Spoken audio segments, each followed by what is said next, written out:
on se garde de déshonorer cette personne de quelque manière que ce soit. Et lorsqu'on a de la compassion, on ne peut ni penser à faire du mal, ni cogiter le mal contre la personne. Et malgré tout ce que les hommes ont fait, malgré tout ce que le Seigneur savait, il a manifesté du respect envers le peuple de Dieu, du respect envers le commandement, la mission que le Seigneur lui a confiée, du respect envers l'homme, tout simplement.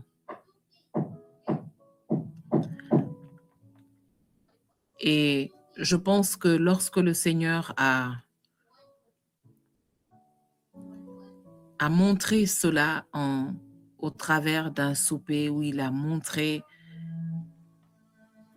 son désir de respecter la Pâque, le Passover, et de passer ce temps avec ses amis, ses disciples, de manger, de poser un acte symbolique. Il était en train de nous montrer toute la dimension de l'amour que nous devrions avoir pour ceux qui sont confiés à notre mission, pour ceux qui sont confiés à notre responsabilité. C'est une leçon de leadership profonde qui est donnée à tous, parce que tous, nous avons d'une manière ou d'une autre, d'un endroit à un autre, une position de leadership. Et il a montré que l'essence du leadership, c'était l'amour, c'était le sacrifice, c'était le service. Et je prie tout le temps, chaque jeudi saint, que les prêtres qui ont décidé que le jeudi saint était leur fête à cause du souper que le Seigneur a eu et qui représente dans la théologie, l'Eucharistie que les prêtres célèbrent. Je prie tout le temps pour qu'ils saisissent aussi et qu'ils prônent aussi d'autres aspects de ces leçons que le dernier souper de notre Seigneur nous a donné. Celui de l'humilité profonde, l'humilité véritable. C'est un problème que beaucoup de personnes instruites qui ont un niveau de leadership ont du mal à exercer véritablement. Et si le démon a utilisé l'orgueil pour pouvoir introduire son plan, c'est parce que c'est le péché le plus répandu et le moins à même d'être confessé.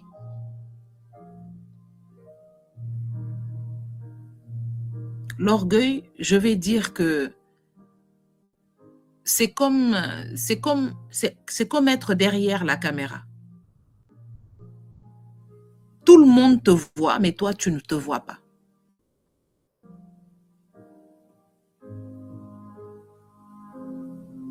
C'est le péché que personne ne va dire je suis orgueilleux, je veux, à moins que le Saint-Esprit te visite.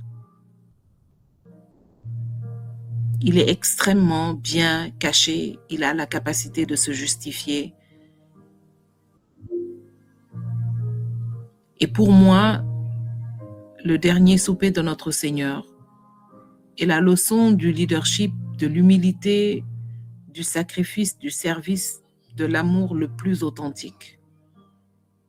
Et je prie pour que tous ceux qui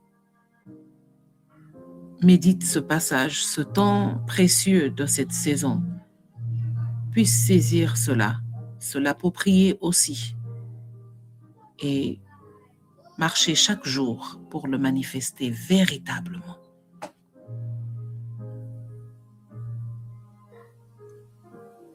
De même que le service.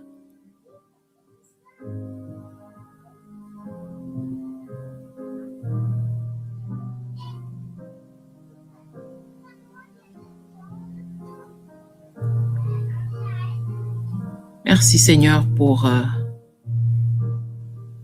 tout ce que tu as accepté pour nous. Et quand je regarde, je me dis bien des fois que quelle est la personne qui peut savoir tout ce qu'elle va subir, tout ce qu'elle est en train de faire et se dire que ça va être en fait inutile et que ça payera dans les années à venir. Ça payera dans les siècles à venir et ça ne payera même pas pour tout le monde à 100% et qui le fait quand même. C'est la manifestation de la patience qui se trouve seulement dans l'amour agapé. Parce que nous sommes des êtres humains et tout ce que nous faisons, nous recherchons un intérêt, une récompense, un retour dans les meilleurs délais, dès que possible. Parce qu'effectivement, si nous posons un acte, si nous faisons quelque chose, c'est pour qu'il y ait un retour maintenant. Vous savez, on aime le Seigneur, on suit le Seigneur, mais nous devons reconnaître que quand nous disons que Jésus est Dieu et qu'il est homme, il est vraiment Dieu. Et il y a des choses dans son passage sur terre. Il y a des actes que jamais nous ne pourrons accomplir tant que nous sommes sur cette terre. Parce qu'il nous faudra une véritable part de divin pour pouvoir le faire.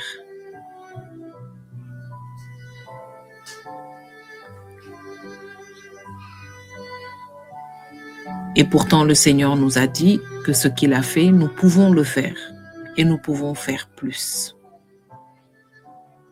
Je me dis qu'il y a peut-être des personnes sur la terre qui ont eu à même donner leur vie en se disant que le résultat ne sera pas maintenant.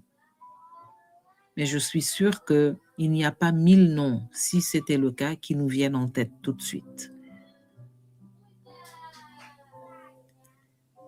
Encore que la théorie des martyrs fait douter plusieurs parce qu'on sait qu'à un moment donné, le martyrologie ou la martyrologie, comme on le dit, était devenue douteuse du fait que c'était une mode, vous savez, dans le Moyen-Âge.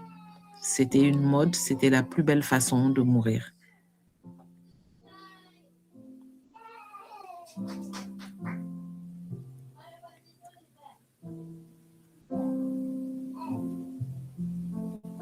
Ce soir, Seigneur, j'ai envie de te dire que tu es la meilleure chose qui soit arrivée à tout un chacun de nous ici, la meilleure rencontre que nous n'ayons fait, la meilleure relation que nous n'avons eue et que nous n'aurons jamais sur cette terre. Et plus je médite les événements que nous commémorons aujourd'hui, et plus je me sens investie d'une grande responsabilité, plus je me sens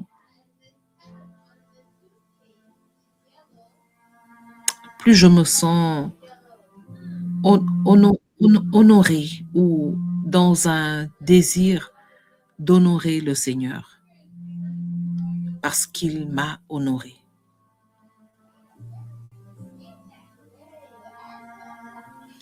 Je vais inviter Bergère Regina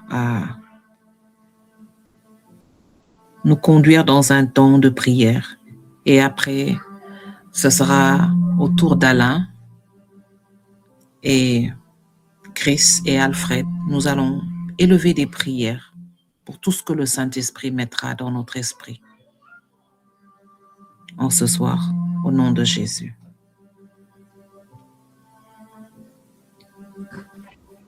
Amen. Amen. Oui, Seigneur, nous voulons te rendre grâce. C'est pas pour rien que nos temps de prière tombent chaque jeudi. Ce jeudi où toi, tu as eu ce dernier repas avec tes disciples. Cette preuve d'humilité, cette preuve d'amour. Et nous aussi, on a pris ce temps. Tu nous as suscité de prendre ce temps un jeudi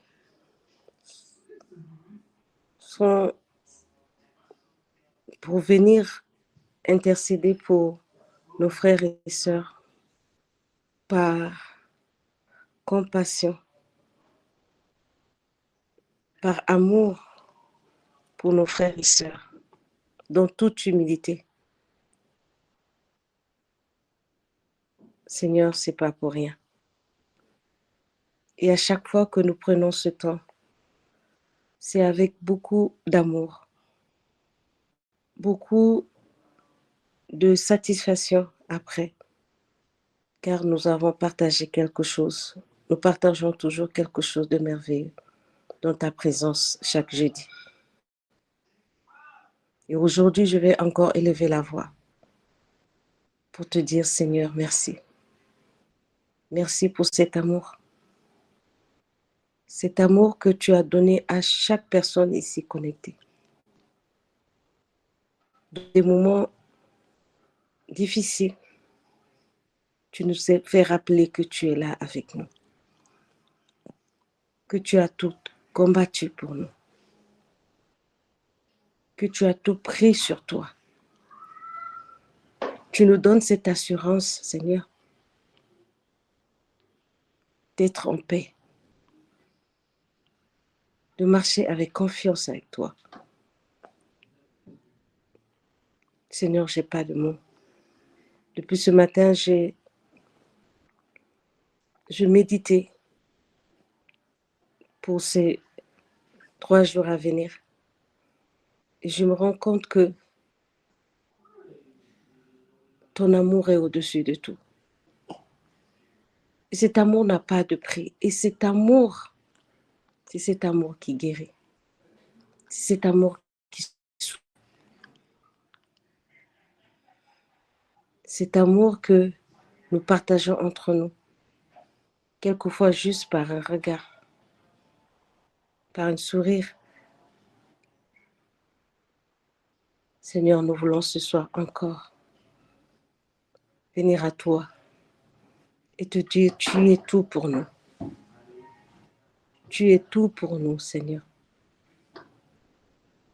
Et nous voulons suivre tes pas. Tes pas qui n'est pas facile. Mais avec cette assurance que toi-même, tu as portée. Comme tu as dit dans Jean, je crois, 17, ta dernière prière pour nous, à ton Père.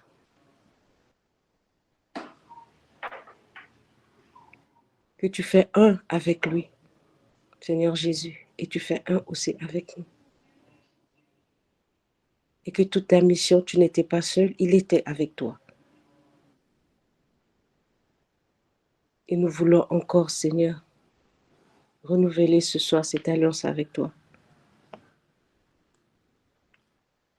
Que notre appel, nous le vivons pas seul, mais avec le Seigneur. Avec toi, Seigneur. Par ton Esprit Saint. et de pouvoir aimer comme toi tu as aimé, même nos ennemis, même ceux qui nous ont fait du mal. Seigneur, merci. Merci pour cet amour. Merci pour ta présence au milieu de nous. Que ton nom soit glorifié, que ton nom soit loué, Seigneur. Béni soit ton Saint-Nom. Amen.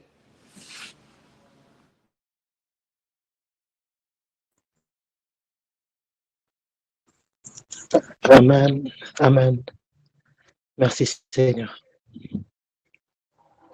Dans ce même élan, avec la bergère Regina, Seigneur, nous voulons te dire merci pour ce si grand amour.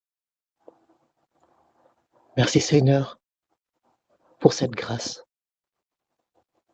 Oui Seigneur, un amour immérité. Seigneur, jusqu'à présent, nous n'arrivons pas à comprendre cet amour que tu nous portes. Qui sommes-nous? Que sommes-nous vraiment pour toi? Pour que tu nous aimes autant. Oh Seigneur, merci. Malgré nos inconstances, malgré nos infidélités, malgré nos péchés et nos manquements, Seigneur, ton amour ne change pas. Et en ce soir, avec tous mes frères et sœurs réunis, nous voulons te dire merci pour ta patience. Merci pour ta miséricorde infinie. Car tu l'as dit dans ta parole, là où le péché a abondé, c'est ta grâce qui a surabondé. Et pour cela, reçois la louange et le merci qui s'élève du plus profond de notre être. Ô Seigneur, nous aimerions tellement comprendre, savoir comment te rendre cet amour. Mais tu nous connais mieux que nous-mêmes. Seigneur, toi qui sondes les cœurs et les reins, vois combien nos cœurs sont tournés vers toi. Vois combien nos âmes languissent après toi. Vois ce désir de te suivre, de nous reposer dans tes bras d'amour, de nous coucher sur ta poitrine, afin que nos cœurs battent à l'unisson. Ô Seigneur, la bergère l'a dit,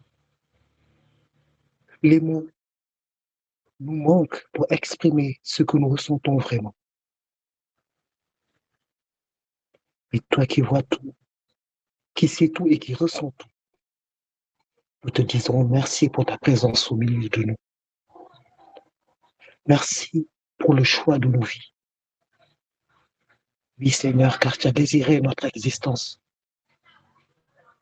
Et depuis lors, tu nous gardes dans le creux de ta main.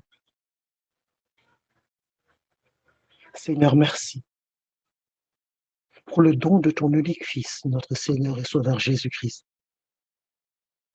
qui, avec toi, partage ce même amour pour nous, notre genre humain, et a accepté de vivre ce calvaire, ce supplice et cette mort atroce. Oh, merci. Merci, Jésus, pour l'œuvre de la croix. Merci pour ce que tu continues de faire dans nos vies, dans nos cœurs, jusqu'à présent. Le mal peut se déchaîner. Les vents peuvent être violents. Le monde bouleversé. Mais ton amour pour nous ne change point. Et si nous nous reposons Nous mettons toute notre confiance en toi. Nous pouvons dormir serein et tranquille. Et pour cela, reçois l'action de grâce. Reçois l'action de grâce qui s'élève de nos bouches, de nos lèvres. Béni sois-tu, Seigneur Jésus. Gloire et louange à toi, Seigneur Jésus. Merci pour le don de ta vie. Apprends-nous à en faire autant. Apprends-nous à nous donner pour ce qu'on aime. Apprends-nous à sortir de tout ce qui est jugement, intérêt. Parce que toi, ton amour est désintéressé. Qu'est-ce que nous pouvons t'apporter que tu n'as pas? Et pourtant, tu prends garde à nous. Seigneur, merci. Merci du fond du cœur. Reçois notre action de grâce en ce soir. Gloire et louange à toi, Seigneur Jésus. Amen. Amen. Amen.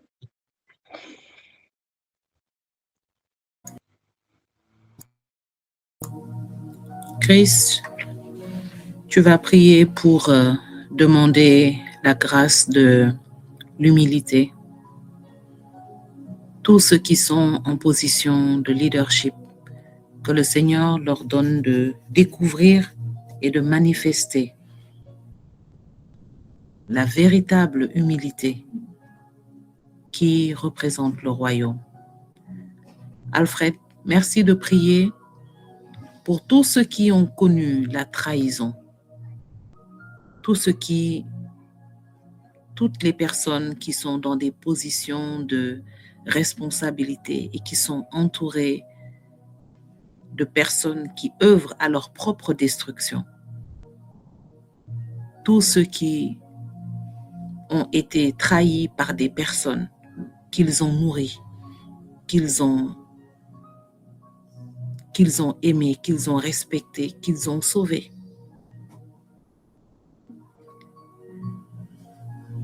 Rosemary, tu vas prier pour, si tu peux ouvrir ton micro, pour que tous ceux à qui le Seigneur a donné une position de leadership, que le Seigneur ce soir leur donne la grâce du service, de servir les hommes comme ils sont censés servir Dieu, comme s'ils servaient Dieu. Amen.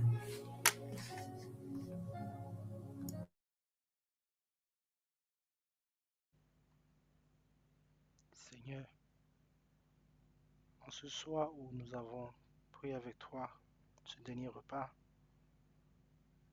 nous voulons nous rappeler à nous qui sommes des pères de famille, des responsables dans une entreprise, quel que soit le niveau hiérarchique, la manière dont nous vivons ces responsabilités, la manière dont nous marchons avec ceux qui sont autour de nous.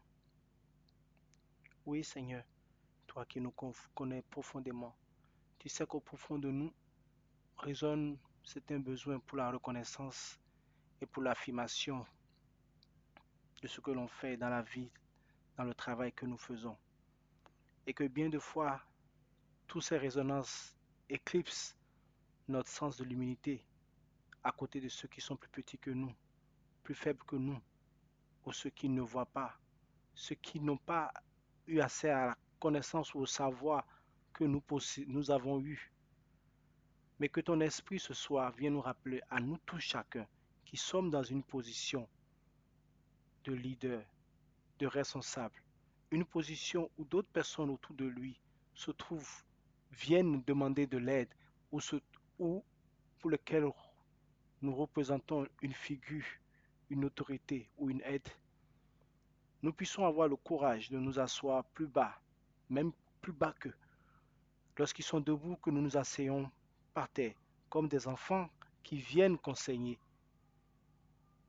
Il est très difficile, Seigneur, dans nos cœurs, parce que nos égos sont beaucoup, beaucoup, beaucoup mis en avant, comme une crainte de ne pas être respecté, comme une crainte de perdre la fasse comme une crainte que nous ne valerons plus rien devant les hommes. Mais ce que nous oublions, ce n'est pas ce que les hommes pensent, ni le jugement des hommes qui compte, mais c'est toi, ton regard, ton jugement qui compte. Que ton esprit nous rappelle pendant ces moments ou ces instants où nos réactions, nos comportements shiftent, que nos yeux doivent regarder uniquement vers toi, non pas ce que nous ressentons à cause de l'autre, non pas ce que les autres disent. Nous sommes des serviteurs. Toute personne qui se trouve au-dessus d'une autre personne est son serviteur, non pas le contraire. Le véritable serviteur, c'est celui qui est dans la position de leadership. Et toi, Seigneur, tu l'as prouvé. Tu es venu parmi les hommes. Tu n'as ni fait valoir ta position si grande. Tu t'es mis à la disposition de tout un chacun, comme si tu étais plus bas que nous. Et c'est ce qui a fait de toi le leadership unique au monde qui ne peut être comparé à rien. Alors Seigneur, ce soir, nous prions que ton Esprit Saint puisse impulser dans nos cœurs, que nos regards puissent ne regarder que à travers toi, tes exemples, à travers tout ce que toi tu as fait. La parole nous le montre, elle nous sert de guide. Que nous oublions nos sentiments de reconnaissance, que nous oublions nos égos, que nous oublions nos besoins d'autorité, que nous oublions nos positions, que nous nous souvenons que tous ceux-là qui sont autour de nous, ils ont besoin de nous. Et si toi tu nous as mis là, c'est pour que nous les servions, Seigneur. Nous prions ton Esprit Saint, que lorsque toute situation difficile s'amène et que nous sommes dans la capacité de pouvoir réagir comme il se doit, que nous nous souvenons de toi, Seigneur. Nous nous souvenons de tes actions, que nos sentiments n'obscurcissent pas nos jugements, que nos désirs ne nous empêchent pas de regarder au plus petit. Seigneur, il est tellement facile d'être comme toi, mais en même temps difficile d'être un homme dans ce monde dans lequel nous vivons, parce que tout simplement, nous ne regardons pas avec le cœur d'un enfant. Que ton Esprit Saint puisse impulser dans nos cœurs d'avoir un véritable cœur d'enfant en face de ceux qui sont autour de nous, en face de ceux qui ont besoin de nous, ceux qui répondent à nos ordres, ceux qui nous regardent comme conseils. Que lorsque nous sommes perdus dans la plus profonde situation, lorsque nous sommes dans la crise la plus dure à cause d'un incident, que nous nous souvenons toujours que nous sommes des enfants. Et cela, par ton Esprit Saint, nous aurons toujours la capacité, Seigneur, de pouvoir manifester l'humilité, ton humilité, la plus parfaite qu'elle soit. Seigneur, merci pour ton Esprit Saint. Merci pour tout ce qu'il insuffle dans nos cœurs. Merci pour l'amour que tu nous as porté et que cet amour résonne toujours dans nos cœurs pour tous ceux qui sont autour de nous. Ainsi, nous pourrons manifester ton humilité. Amen.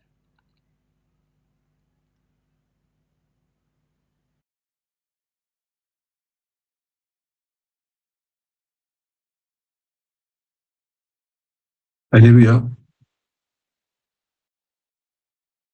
Je rends grâce à Dieu pour ce temps de prière, ce temps d'adoration de notre Seigneur Jésus-Christ, ce temps de commémoration. Je voudrais lire la parole de Dieu dans le livre de Jean 18. Lorsqu'il eut dit ces choses, Jésus alla avec ses disciples de l'autre côté du torrent du Cédron, où se trouvait un jardin, dans lequel il entra, lui et ses disciples. Judas qui le livrait connaissait ce lieu, parce que Jésus-Christ et ses disciples s'y étaient souvent réunis. Judas donc prit la corde et les huissiers convoyèrent les principaux sacrificateurs et les pharisiens, vint avec des lanternes et des flambeaux et des armes. Jésus, sachant tout ce qui devait lui arriver, s'avança et leur dit, « Qui cherchez-vous » Ils lui répondirent, « Jésus de Nazareth. » Jésus leur dit, « C'est moi. » Et Judas qui le livrait était avec eux. Lorsque Jésus leur eut dit, c'est moi, ils reculèrent et tombèrent par terre. Il leur demanda de nouveau, qui cherchez-vous? Ils leur dirent, Jésus de Nazareth. Jésus répondit, je vous ai dit que c'est moi. Si donc c'est moi que vous cherchez, laissez aller ceci.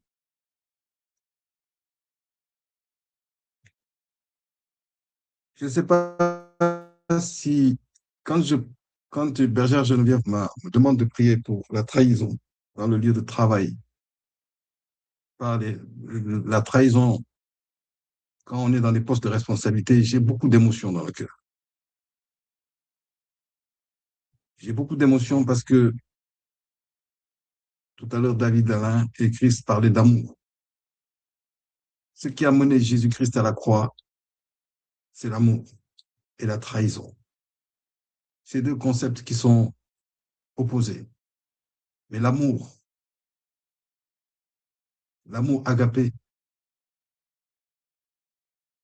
on est souvent payé de notre amour agapé par la trahison. Mais est-ce que le fait d'être trahi doit nous amener à ne plus aimer et servir comme Jésus l'a montré? Quand on est blessé dans le cœur. La première chose qui nous vient à l'esprit, dans notre conception, dans notre constitution et notre nature humaine, c'est la vengeance. J'ai prié pendant longtemps pour que le Seigneur me sorte de l'esprit. La vengeance.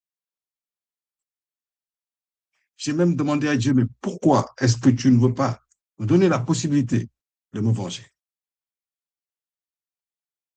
Mais je me suis rappelé d'une chose, c'est que Jésus a été trahi et sa trahison, et la personne qui l'a trahi l'a mené à la croix. Et il est mort dans d'atroces souffrances. Et il y a des moments où Jésus m'a dit, tu es là, mon fils. Tu es là et je ne t'ai jamais laissé tomber. Et tout à l'heure, je pensais à cela, je disais, tu ne m'as jamais laissé tomber. Tu ne m'as jamais laissé tomber.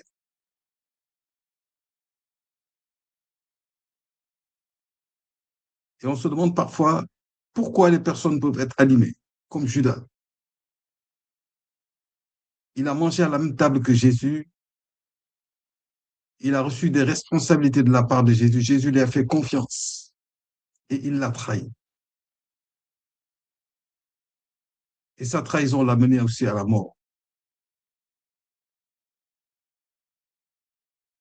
Et aujourd'hui, lui, sa mort est définitive.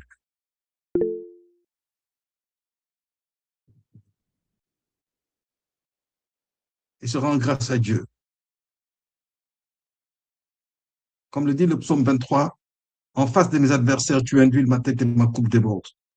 Même dans la vallée de l'ombre de la mort, je ne crains aucun mal car tu es avec moi. Tu ne m'as jamais laissé tomber. Parce que le combat que je mène n'est pas le mien, c'est le tien.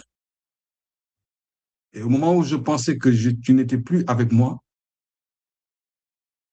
tu me portais sur les bras. Parce qu'à ce moment-là, mes forces m'abandonnaient. Et je prie aujourd'hui, Seigneur, pour toutes les personnes qui connaissent la trahison, qui connaissent la déception. Seigneur, je prie afin que dans leur cœur, les semences de l'amour ne soient jamais fanées, mais que chaque flèche de trahison soit une semence d'amour et fleurisse pour donner encore plus d'amour. Seigneur, je te prie pour moi, afin que tu puisses penser mon cœur et que tu puisses penser le cœur de toutes les personnes qui connaissent la trahison. C'est l'une des choses qui est le plus difficile à pardonner. Surtout quand c'est des personnes qu'on a portées à bras le corps, qu'on a défendues. Seigneur, il y a une chose que tu m'as apprise, c'est qu'en face de la trahison, il y a une seule chose qu'on ne me prendra pas. C'est mon identité en Christ. C'est ma dignité et mon identité en Christ. Comme toi, Seigneur, Tu as été mon exemple. Tu as été celui qui m'a montré le chemin. Tu ne m'as jamais laissé tomber.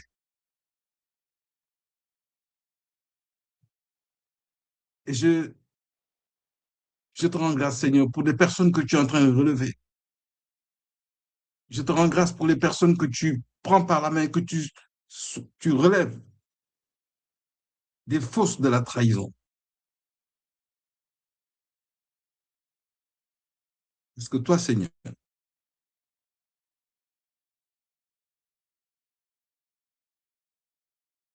fleurisse la vie, la vérité, parce que tu es le chemin de la vie et de la vérité.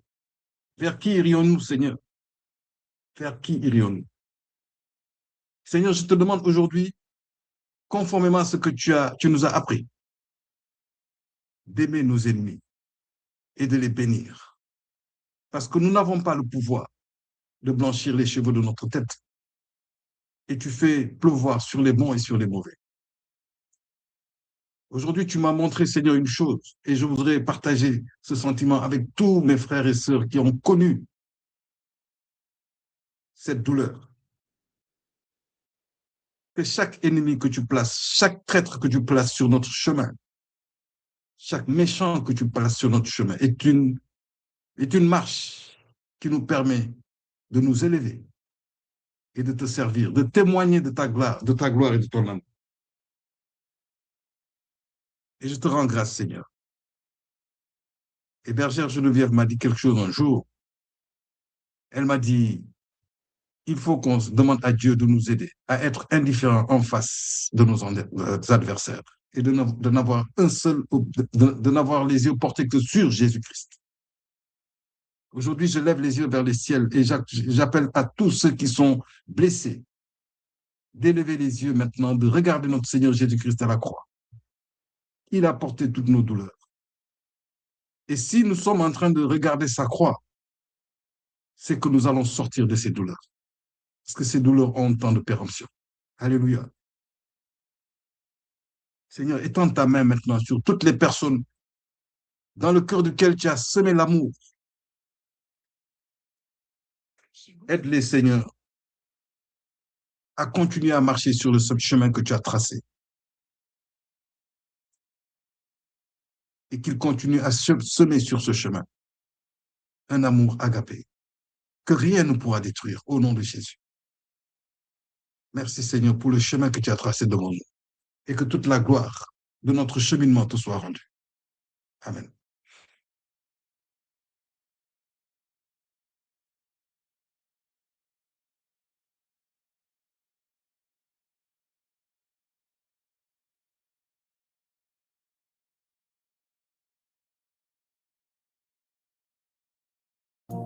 Amen. Merci Seigneur, toi qui entends nos supplications s'élever vers toi en ce jour. Merci Seigneur. Je vais inviter Rosemary à prier pour la grâce du service. La grâce du service. La grâce du service est quelque chose qui suit souvent. La grâce de pouvoir pardonner. Parce que quand on est blessé, quand on est déçu, beaucoup de personnes ont arrêté de servir. Mais c'est notre appel en tant que disciples de Christ, et particulièrement lorsque nous sommes en position de leadership, quelle que soit la position où nous sommes appelés à exercer notre leadership. Nous ne servons pas parce que les gens nous servent. Nous ne servons pas parce que nous avons un intérêt, nous sommes reconnus comme tels. Nous servons parce que nous sommes appelés à servir. C'est notre appel le plus véritable en Christ. Et ça répond à la prière de Alfred. La grâce de pouvoir pardonner et avancer. Puisque le Seigneur lui-même nous l'a dit. S'ils ont traité ainsi l'arbre vert, que feront-ils de l'arbre sec? S'ils ont traité ainsi le maître, ils n'en feront pas autrement avec le disciple.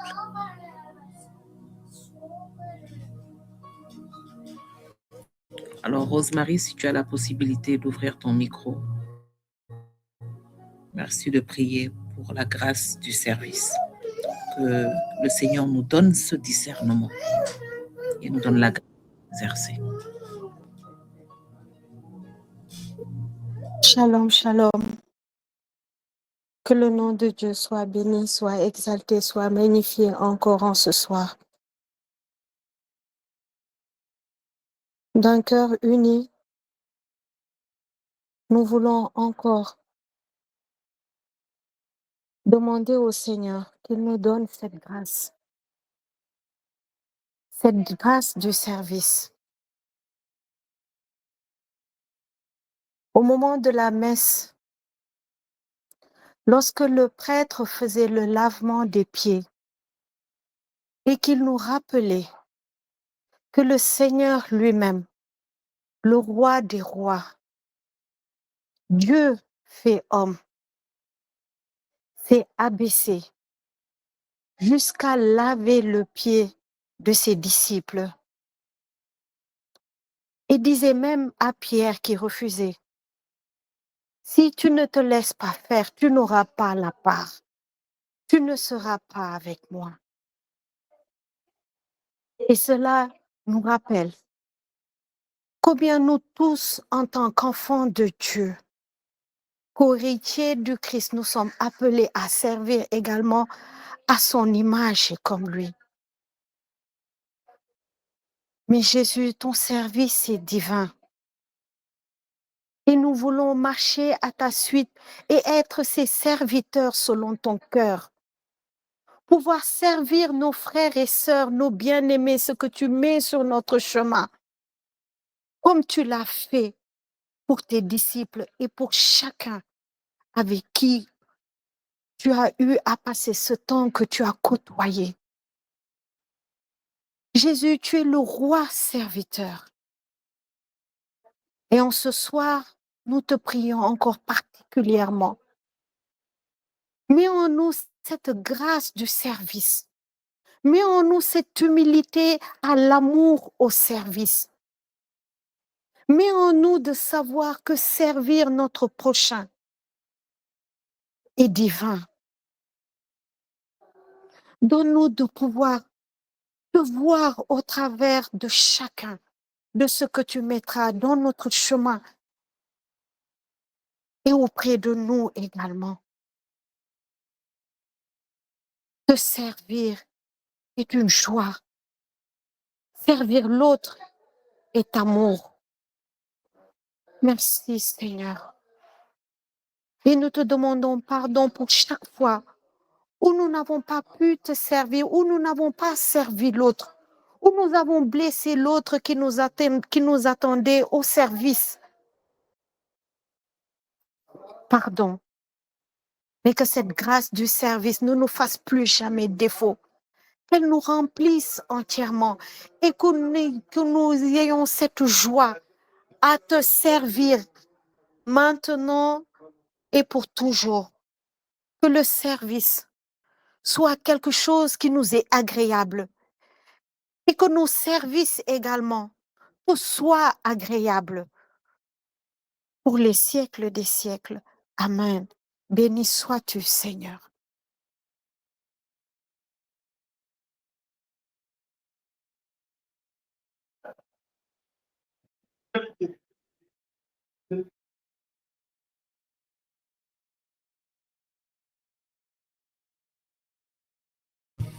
Amen. Béni sois-tu, Seigneur. Amen. Merci, Seigneur. Je vais inviter Jeanne, si tu es disponible, à prendre le dernier point de prière et prier pour la révélation prophétique que le Seigneur nous a donnée par le lavement des pieds. Et cette révélation, en fait, est pour que toute forme de religiosité nous quitte et que nous puissions entrer véritablement dans la dimension spirituelle qui nous permet de voir Christ et la bonne nouvelle qu'il est venu nous apporter. D'entrer dans cette dimension prophétique, spirituelle, de ce qu'est véritablement le christianisme, de ce qu'est véritablement le message, la vie de notre Seigneur Jésus. Lorsque Jésus a lavé les pieds à Pierre, comme l'a rappelé Rosemary, il a réagi comme tout un chacun d'entre nous qui avons tendance à mettre certains leaders spirituels à un niveau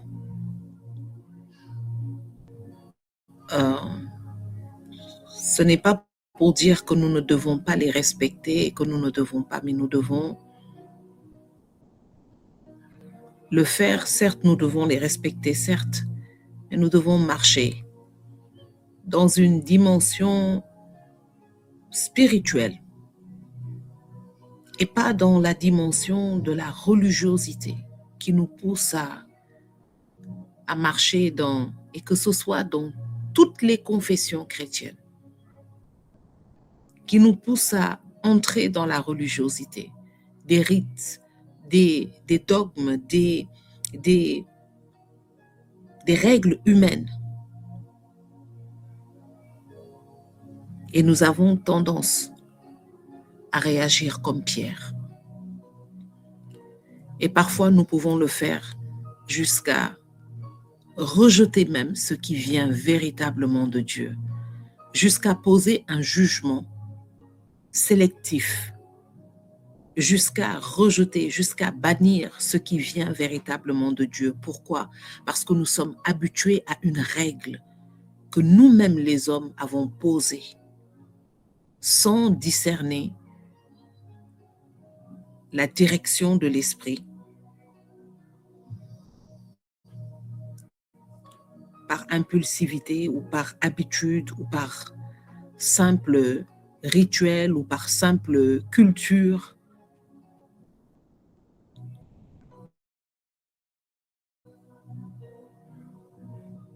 Je me suis souvent demandé pourquoi le Seigneur a dit à Pierre que si je ne te lave pas les pieds, tu n'auras pas part avec moi au royaume. C'est vrai que le lavement des pieds revêt un aspect culturel dans la culture juive importante parce que, et jusqu'à présent ici, ils le font. J'ai une collègue juive de culte et tout comme les musulmans, ils doivent se laver les pieds, c'est un signe de pureté pour entrer dans des moments ou des temps sacrés, des lieux sacrés. Mais un érudit aussi a dit que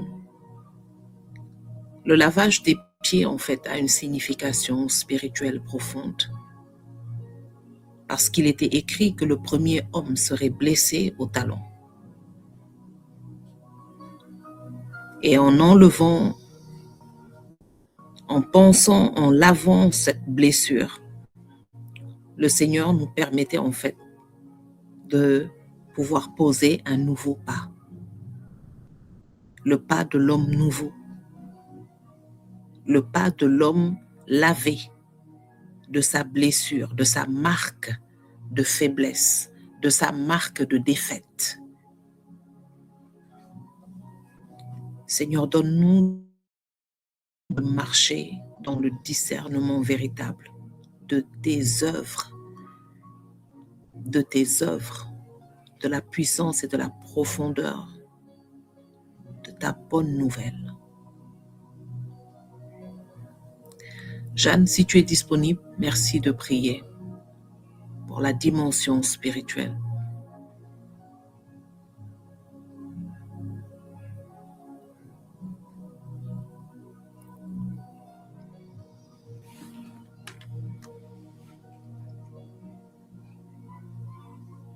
Si Jeanne n'est pas disponible, nous allons clôturer en élevant tous la voix et en demandant au Seigneur d'ouvrir nos esprits,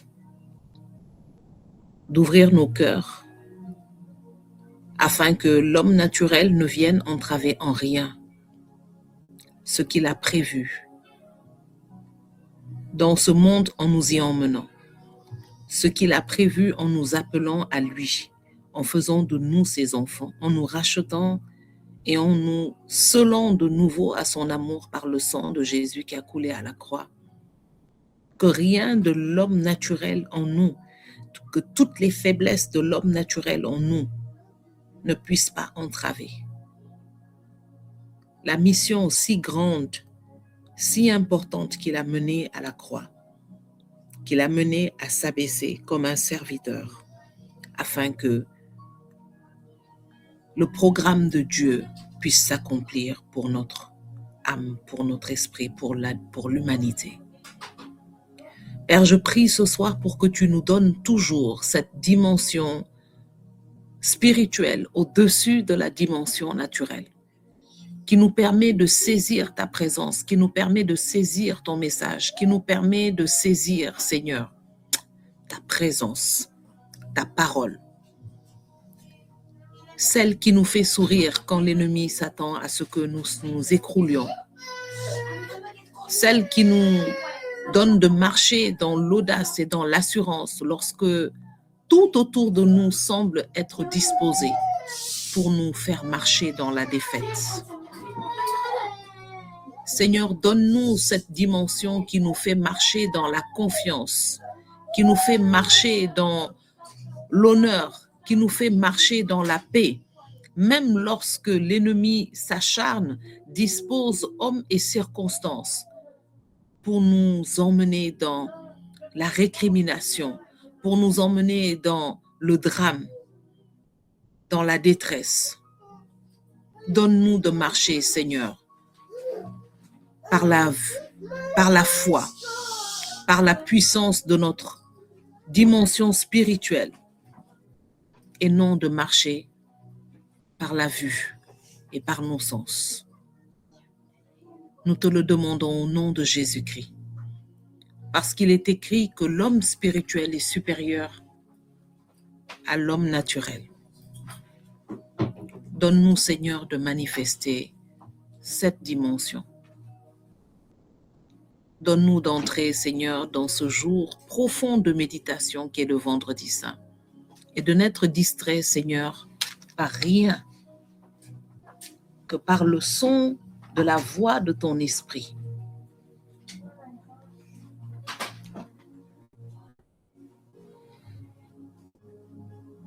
Conduis-nous, Seigneur, par ton amour et par ta présence. Parle-nous, Seigneur, par des songes. Suscite ta voix puissante, Seigneur, pour réveiller l'esprit en nous. Entends toutes les prières et les supplications que nous faisons monter vers toi et que nous ferons monter vers toi tout au long de cette soirée. Nous te le demandons, ô Seigneur Jésus, en ton nom très saint. Merci, Seigneur, pour ce temps de prière. Merci, Seigneur, pour ce temps de rassemblement. Merci pour ton cœur ouvert. Merci d'avoir entendu nos supplications. Merci de continuer de rester avec nous. Merci de nous combler de ton amour, de ta présence, Seigneur. Merci de remplir nos cœurs, nos esprits, nos maisons de ton esprit.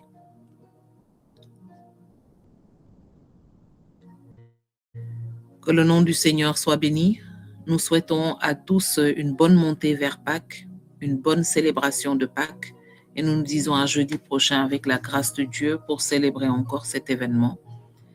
Et que le merveilleux Saint-Esprit nous garde dans cet esprit de méditation, d'adoration. Et nous nous disons à jeudi prochain par la grâce de Dieu.